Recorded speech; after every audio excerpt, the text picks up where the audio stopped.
iyo umuntu afise ubushobozi runaka naho umutera ubwoba bingana gute, naho ushira mu ngiro ibijanye n'amajambo y'iterabwoba wari kuravuga ku buzima bwiwe, ibyo watura byose ku buzima bwiwe biba iby'ubusa. Ibyo ukora byose ku buzima bwiwe biba iby'ubusa, kubera yuko afise inkomezi, afise n'ubushobozi bwo kuzimya ivyo bintu byose niyo myami yose ariko iramutumbera. Umuriro wose wokwaka mu gihe hariho amazi akwiye yo kuwuzimya, uyo muriro wihora ubusa. Imana yo mu ijuru iguhereza ubushobozi buzimya imyami yose y'abadayimoni mu izina rya Yesu Kristo. So uyu munsi turakoresha ubushobozi bw'Imana mu guhagarika iterabwoba ryose ry'abadayimoni n'imigabo n'imigambi yose y'abadayimoni. Hari ibintu bitandukanye bitera ubwoba ubuzima bw'abantu, hari ibintu bitandukanye bihagurukira ubuzima bw'abantu, ariko iyo ubushobozi buhari ibyo byose bihinduka ubusa mu izina rya Yesu Kristo w'Umunyanazareti. Ubwo bwoba ufise bw'ubuzima wakiriye ubushobozi bw'Imana muri wewe, wotangura kumva byose bigwijwe n'ubusa. Ibyo byose byaguhagurukiye bihuye n'ubushobozi bw'Imana amasegonda makeya, byose bica bigizwa n'ubusa. Inama zose z'abadayimoni zokogwa zihuye n'ubushobozi bw'Imana kanya gatoya, byose bihindurwa ubusa. Ndumva hari abantu baza guhura n'ubushobozi bw'Imana uyu munsi. Imana imbabarira uduze ukwizera, kubera ko ndumva iyindi atmosphere y'ubushobozi bw'Imana muri kino kibanza. Imbaraga z'Imana n'ubushobozi bw'Imana bugukore ko mu izina rya Yesu. Tela haleluya. Ongera iyindi haleluya. Ndagomba tubanze dusome ijambo ry'Imana riri kuvayo igice cyaho c'indwi ku murongo waho wa mbere. Igice c'indwi ku murongo waho wa mbere, ndagusabe uze kugumana mikrofone hafi yawe na Bibiliya hafi yawe, kubera ko turasoma amajambo aza gushobora kuza kudufasha mu kwinjira mu ijambo ry'Imana.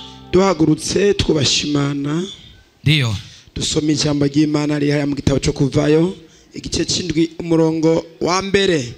Uhoraho abarira Mose ati raba nkugize nk'Imana kuri Farao, kandi Aroni mwene nyoko azokuvugira, uzuvuge ico nkubarira cyose, maze Aroni mwene nyoko abibarire Farao kugira ngo arekure Abisirayeli bave mu gihugu ciwe. Igice ca mbere gusa, wasoma igice ca mbere gusa, gezaho ntaco mu vyagire komera Imana amashimeshi. Ijambo ry'Imana ryaje kuri Mose. Mose Imana iramubarira ati eheraba ndakugize nk'Imana kuri Farao. Farao icyambere yari umwami, ariko iri zina ry'ubufarao kugira ngo umuntu ashobore kurihabwa mu myaka ya kera ryari rifise insiguro irengeye kuba umwami wenyene. Hari abantu bumva Farao akumva agenda avugwa mu bice byinshi byo muri Bibiliya, akumva umenga yari Farao umwe. Oya, ni izina ryahabwa Pharaohs, ni kuvuga abami bo muri Egiputa bitwa abafarao, nkuko ngaha mu Burundi abitwa abami bitwa abami nyene. Hanyuma mu Cyongereza umwami yitwa kings, bikuvuga abami na bami nyene, ni iryo zina bagenda bitwa. Ariko muri Egiputa byari bitandukanye.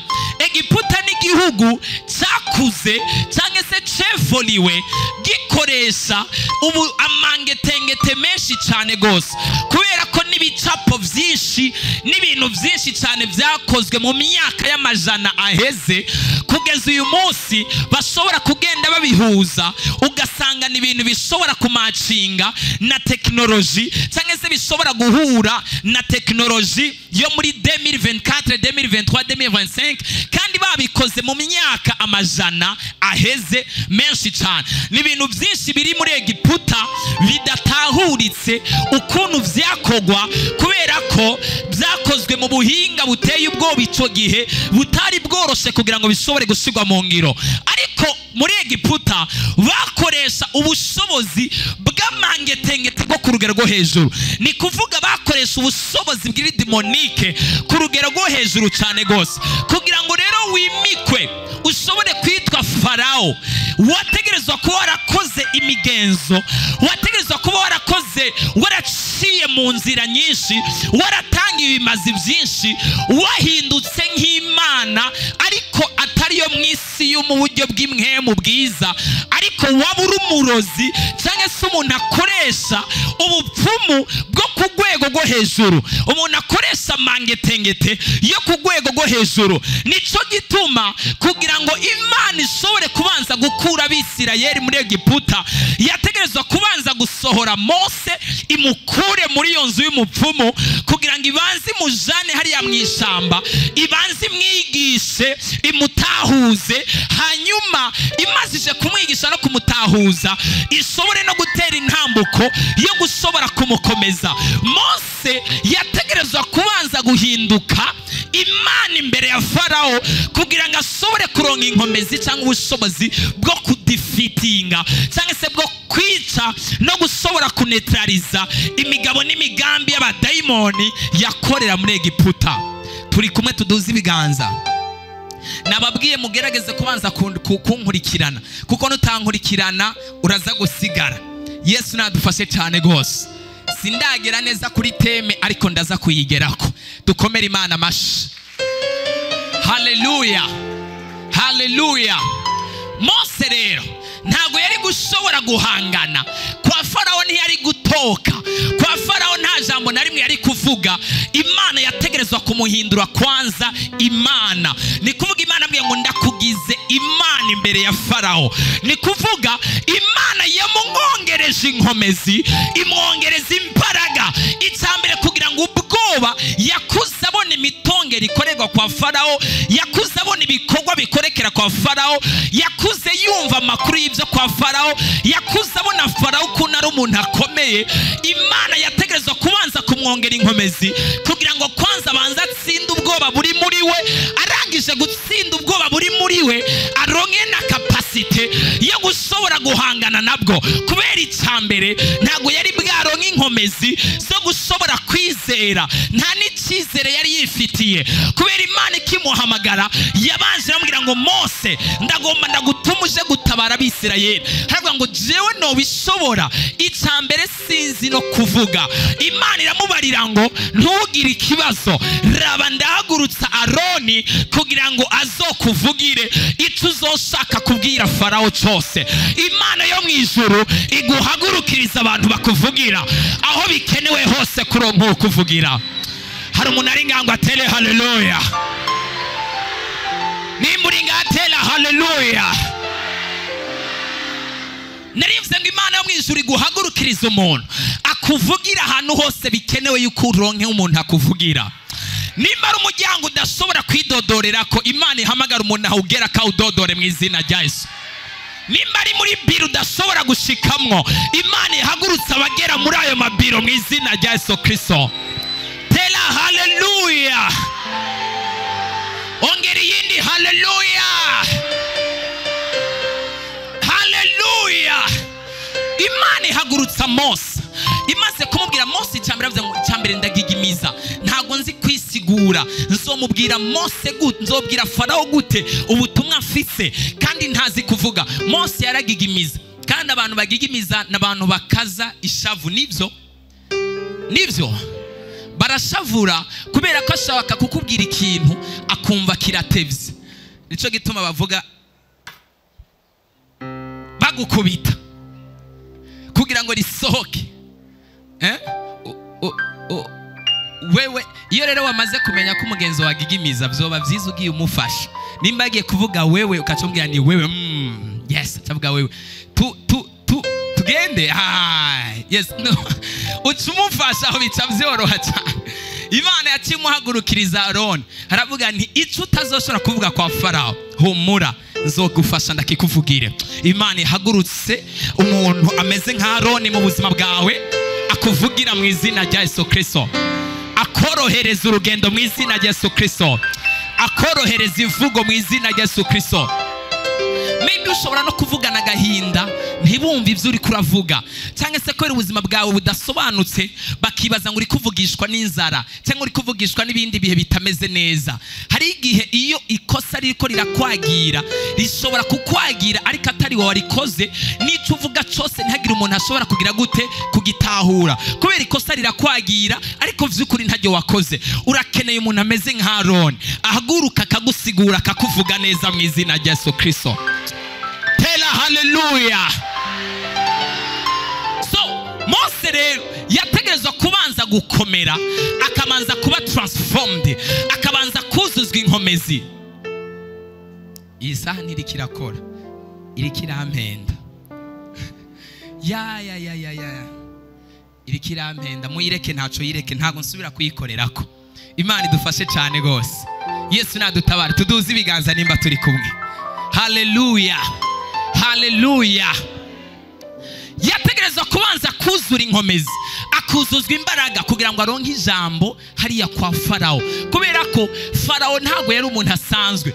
Farao icyambere wewe yabameze nk'Imana. They played him, baramusenga, baramuramya, baramwubaha. Nta kindi kintu bari bazi Farao, bazi n'ibigirwamana byabo, bazi n'ibyo bintu byose bagenda bakorana, kugira ngo rero aronke inkomezi kuri ico kintu, kugira ngo atsinde ubwo bwoba, kugira ngo yigirire confidence.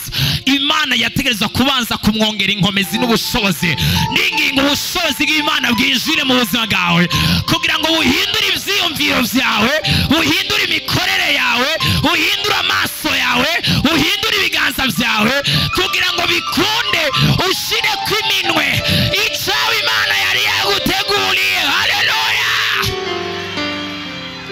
Okay, turihuta mu bangutsi, ongera udusomere kandi kuri 10 aho nyene kundwi, ariko dusomere umurongo w'10 kugeza kuri 13. Turasoma mu izina ry'Umwami wacu Yesu Kristo. Amen. Nuko Mose na Aroni binjira kwa Farao. Mose na Aroni binjira kwa Farao, bagira nk'uko Uhoraho yababariye. Barabikora nk'uko Uhoraho yababariye, kuko hari ibyo Uhoraho yari yabariye Mose imbere. Aroni aterera inkoni yiwe hasi imbere ya Farao n'abantu biwe, mu bubangutsi ihinduka inzoka. Farao nawe ahamagaza abanyabwenge n'abapfumu, abo nibo banyamareba bo muri Egiputa, nabo bagira batyo babikoresheje amareba yabo. Ugeze kuri 13. Umuntu wese muri bo aterera inkoni yiwe hasi ibinzoka, maze inkoni ya Aroni imira izabo. Umutima wa Farao urakomantara, ntiyumvira nk'uko Uhoraho yari yavuze. Amen. Imana idufashe cyane gose. Mose hari ibyo Imana yamubariye. Imana iramubwira ngo niwagera kwa Farao uze gufata inkoni, imuha ikimenyetso cya mbere, uyiterere hasi. Niwayiterera hasi iraza guhinduka inzoka. Hanyuma Farao araza kubiraba, abyemere, avuge ni koko uyu muntu Imana iri kumwe nawe. Ariko Farao nawe yarakomeye, yarafise ubushobozi bwiye bw'umwijima.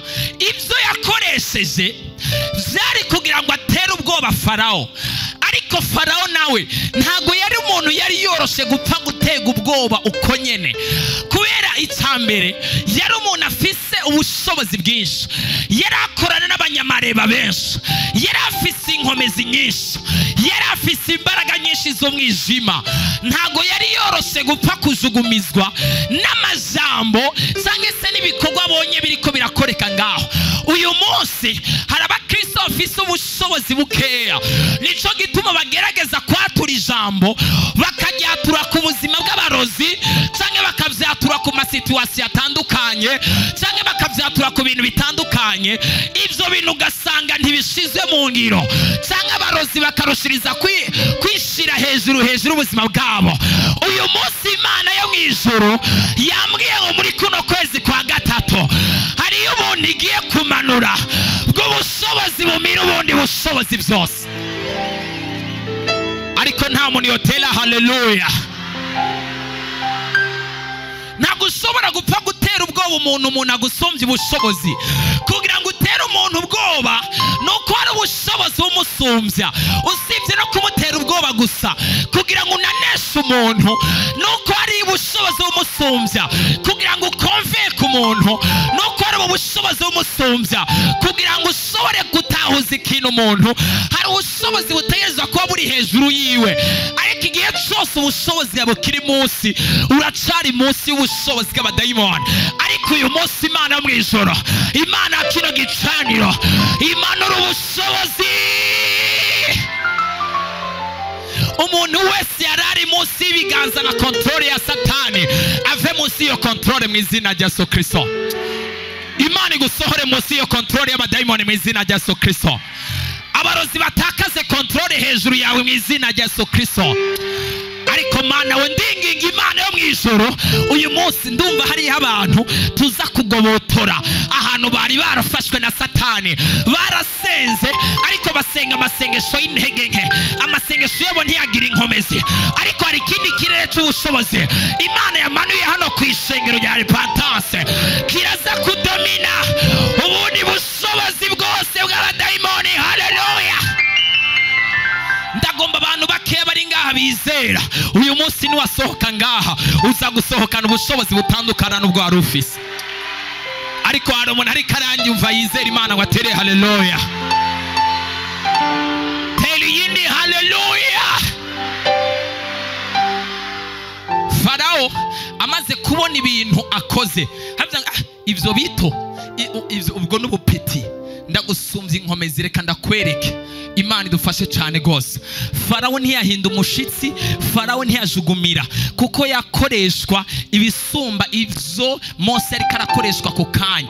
Mbere n'abapfumu biwe bari na benshi ngaho, inzoka zica ziba nyinshi cyane gose. Havuga ni we wahinduye inkoni inzoka imwe, ariko je mpinduye inzoka inkoni nyinshi. Igituma hari ubushobozi bw'abadayimoni bukiriko burakunetariza, igituma hakiriho kamere kirikira gukontrola, hari iyo kamere gusumbya inkomezi. Ntago uraronka ubushobozi bwo gutangura gukontrola umubiri wawe, ntago uraronka ubushobozi bwo gutangura gukontrola ururimi rwawe. Uvuga ibintu byose uko bije uko byiyumviriye, ntago uzi kuroranya amajambo, ntago uzi ibyo kuvuga n'ibyo kutavuga. Igituma utaramenya gufata ishavu ryawe, ishavu ryawe riracagusumbya inkomezi. Ntago uzi kubabara ngo wihangane, ntago uzi gufata ishavu ryawe. Ibije byose bivuga nk'uko bije. Ishavu rije bivuga ngo twega biwacu mu miryango ya runaka tumeze uku nuku, amajambo y'ibitera soni anateye n'ubwoba. Urakeneye ubushobozi budomina iryo shavu ryawe, urakeneye ubushobozi budomina kamere yawe, urakeneye ubushobozi budomina iyo nyasi yawe, urakeneye ubushobozi. Uyu munsi Imana iguhereza inkomezi za domination nk'izina rya Yesu. Iyo ubushobozi bumanutse, iterabwoba ryose ry'abadayimoni rihinduka ubusa, hanyuma ubushobozi bwawe bukadomina ubushobozi bwose bwo mwijima. Ndumva hariho abantu Imana iza guhereza imwemu ya domination kuri uyu munsi. May God give you the domination power, imwemu ya dominion, imwemu yo kudomina ibe hejuru y'ubuzima bwawe uyu munsi nk'izina rya Yesu. Ibyifuzo by'umubiri wawe bidomine, kamere y'ubusambanyi yidomine, amajwi ariko araguca intego ya domine, ishavu riri muri wewe ridomine, icyaha kiri muri wewe ridomine, inzoga yakunaniye guheba, misi yose urayinywa ikagukoresha amakosa, misi yose urayinywa ugasigara wicuza, misi yose urisambanya ugasigara wicuza, misi yose urakora ibyaha ugasigara wicuza.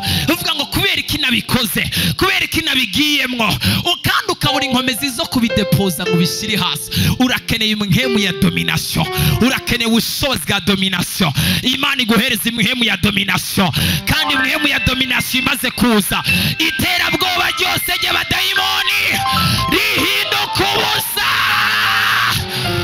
Haleluya! Tera haleluya!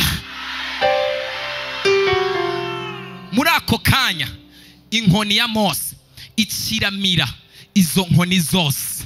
Umva, Imana niyo yavuganye nanje, yambwiye ko guhera uyu munsi indwi yose hari ubushobozi buza kudomina, hari ubushobozi bushasha igiye kumanura, iza gutuma abantu bitahura ahantu bari bari. Uyu mwanya muri rino jambo n'uyu munsi uze gutangura gushira ku munzane ibintu wabona umenga biragusumba, biragukontorora, bigusumba inkomezi, nta bubasha bifise ko misi yose wisanga munsi yazo. Hari n'abamaze kwemera addiction, hari n'abamaze kwemera, ariko urazi kuba mu kintu kikuboshe ukumva ko kiriko kirakwica ukabura inkomezi zo kugisohokamo, ukumva ko ingwara iriko irakwica ukabura inkomezi zo kuyisohokamo, ukumva ko kamere iriko irakurangiza ukabura inkomezi zo kuyisohokamo, ukumva ko ubusambanyi buriko bukugeza ahantu habi ukabura inkomezi zo kubuheba, ukumva ko kwisambanya biriko biragenda bisambura ubuzima bwawe ukabura inkomezi zo kubiheba, ukumva ko inzoga iriko irakugirira nabi ukabura inkomezi zo kuyiheba, ukumva ko itabi. Ari umuntu yigeze kunyereka ibipapuro, anyereka ibipapuro byuzuye n'imiti bamuguriye yo kubera itabi, anyereka amahaha yiwe yarirabuye, amenyo yose yaraheze, nta ginya kigira, nta mboga ashobora kurya, ajya ibintu by'umusururu gusa, anywa ibintu byinshi cyane byica amenyo, iby'amatabi n'ibindi bintu bitandukanye byonona mu kanwa, byonona amenyo, byonona n'amahaha. Amenyo yose yarabunzwe, yaraheze, nta menya kigira, nta mboga yoja, anywa ibintu by'imisururu n'ibintu gusa byorohereje cyane, ikintu cyose gisaba guhekenya ntashobora kugishira muri we. Ariko hariho addiction, yarabaye addicted, yaraboshwe, yabaye imbohe y'icyo kintu. N'ubu umva ashobora kunywa mumaranya amasaha 3, ashobora kuba amaze nko kunywa nk'ipake 2 z'itabi mu masaha 3 yonyene, aravanga ubona agiye uko akanywa agakwega akagwego mukabona aragarutse, akongera akanywa akongera akagaruka, akongera akanywa akongera akagaruka, kandi ntago ari umuntu adashaka kubiheba, arashaka kubiheba. Aravuga ni ndazi ko biriko biranyica, ndazi ko biriko birangirira nabi, ndumva ko nsigaranye iminsi mike yo kubaho, ndumva ko biriko birangirira nabi, mugabo byaranse ko ngira gute ndabiheba. Urakeneye imhemu ya domination, ushobore kudomina ikintu cyose cyakuboshe, ikintu cyose cyanse kugiheba, ikintu cyose cyafashe ubuzima bwawe. Imana yo mwijuru, Imana urubushobozi nk'izina rya Yesu. Umva, uyu munsi turasengera abantu bose baboshwe n'ibintu byananiranye mu buzima bwabo, twinginga Imana yo mwijuru ishobore gukora igitangaza. Ndumva hari abantu bari ngaha baza gusohoka ngaha batanguye kubona ibintu 2 canke 3, naho bitoba byose, ariko hari ibintu 2 canke 3 bishobora kuba byarananiranye mu buzima bwawe. Muri kuno kwezi kwa 3 Imana irabitururuza, kubera Imana yambariye ngo hariho ubushobozi buje gusumba ubundi bushobozi bwose. Tela haleluya, ongera yindi haleluya. Imana idufashe cyane gose. Haleluya, haleluya. Aranywa, arumva ko biriko biramwica, kandi ntabikora mu ibanga, nawe ubwiwe agenda abibwira bose, abibwira bose, abibwira bose, abari ngaho bose yaguma babwira, habwira ni ibintu ndiko naho ndiko ndabinywa bizonyica, ibintu naho ndiko ndabikora ndumva bizonyica, ndumva bizonyica. Umva, ashobora kubyuka inshuro zirenga 10 mu ijoro agiye kubinywa. Imana idufashe cyane gose, Yesu nadufashe cyane. Ndabwira ngo wemere usengegwe, kubera yuko ivyo bintu biragusumbya inkomezi. Urakeneye ubushobozi rero buza busumbya inkomezi ivyo bintu uri kurafata, kubera igihe cyose utararonka ubushobozi busumbya inkomezi ivyo uri kurafata, biragoye kuzoshobora kubohoka. Nimba hari ikintu kiri mu buzima bwawe ubona cyarafashe ubuzima bwawe, urakeneye ubushobozi buza gusumba ubwo bushobozi, kandi bumaze kuhaba ivyo vyariko biragutera ubwoba, bica bihinduka ubusa, uzosigara ubibona ko ari ibintu bisanzwe. Imana yo mwijuru, Imana urubushobozi nk'izina rya Yesu Kristo. Ongera utele haleluya. Dusomere Kuvayo, ndiko ndagerageza kwihuta cyane, kuri 14, simbira kuri 14 uje kuri 19 kandi. Imana idufashe cyane gose. Haleluya, haleluya, haleluya. Mbere yuko hasoma, Yesu nadufashe cyane gose, turi kumwe tuduze ibiganza. Bwana Yesu asifiwe sana. Haleluya, bangahe bakeneye ubushobozi bwa domination bari muri kino kibanza? Bangahe bumva bakeneye ubushobozi bwinjira mu buzima bwabo muri kino kibanza? Urakeneye inkomezi zinjira mu buzima bwawe kugira ngo zishobore kunesha no gutsinda icyo kintu cyase guhera muri wewe. Iyo ngwara yanse guhera muri wewe irakeneye ubushobozi buza kuyidomina. Icyo kintu cyase kuvaho urakeneye ubushobozi buza kuyidomina. Kandi Imana yambariye ngo hari ubushobozi ngiye kumanura hejuru y'ubuzima bw'abantu. Ubwo bushobozi ni nabumanura abantu baratangura kubona impinduka, abantu baratangura kubona ukuboko kwanje, abantu baratangura kubona ubutabazi, abantu baratangura kubona ubufasha. Ndumva hari ubushobozi bw'Imana budasanzwe hano muri kino kibanza bugiye gukora ibitangaza. Ariko Imana itubohore cyane, Imana itureke cyangwa itubohore, Imana idomine cyane, Imana iduhereze ubushobozi cyane, Imana iguhereze ubushobozi mu izina rya Yesu Kristo. Igituma wihebuye cyane, inkomezi zabaye nkeya muri wewe. Igituma ubona ibintu byarangiye, ibyahagurutse kukugwanya byamaze kugusumbya inkomezi. Igituma watanguye kwihebura, abadayimoni bakurasha umwami baragusumbya autorite, urakeneye yindi autorite muri wewe. Igituma ubona umenga byaramaze guhera ntuzobohoka, demons possessing your mind, abadayimoni babosha ubwenge bwawe, bateye ubuzima bwawe, bagusumbije inkomezi. Urakeneye gusharja inkomezi nshasha, urakeneye kuvoma imbaraga nshasha, kubera biravuga ngo abizigiye Uhoraho bameze nk'umusozi Siyoni utabasha kunyeganyezwa, ahubwo uhora uhagaze, is always standing. Hallelujah, hallelujah. Igituma wihebuye, abadayimoni bo kwihebura baramaze gutera ubwenge bwawe kandi baramaze kugusumbya inkomezi.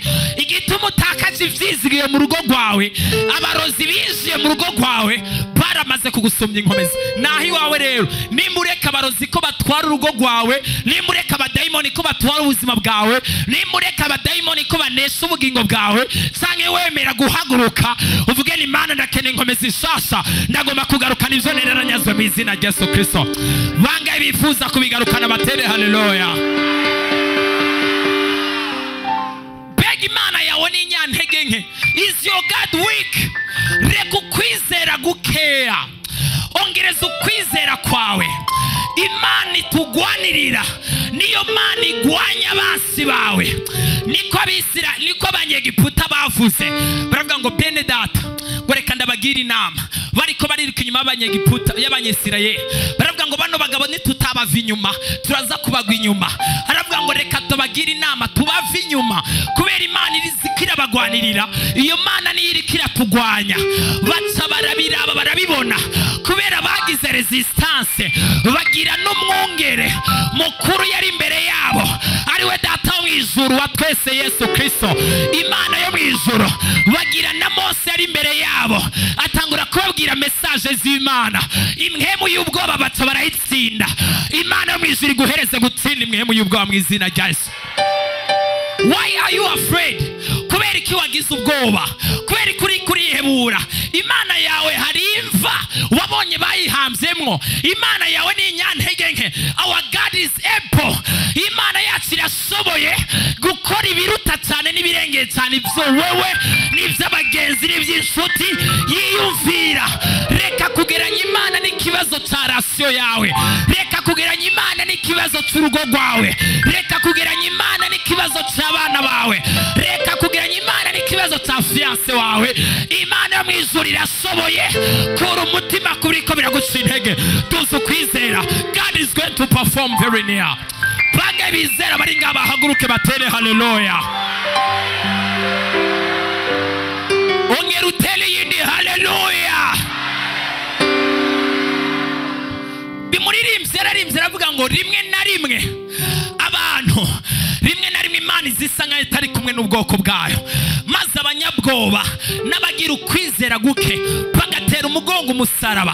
Many of you hano imhemu y'ubwoba, ndiko ndumva imitima y'abantu amajana bari ngaha bafise ubwoba bw'ubuzima.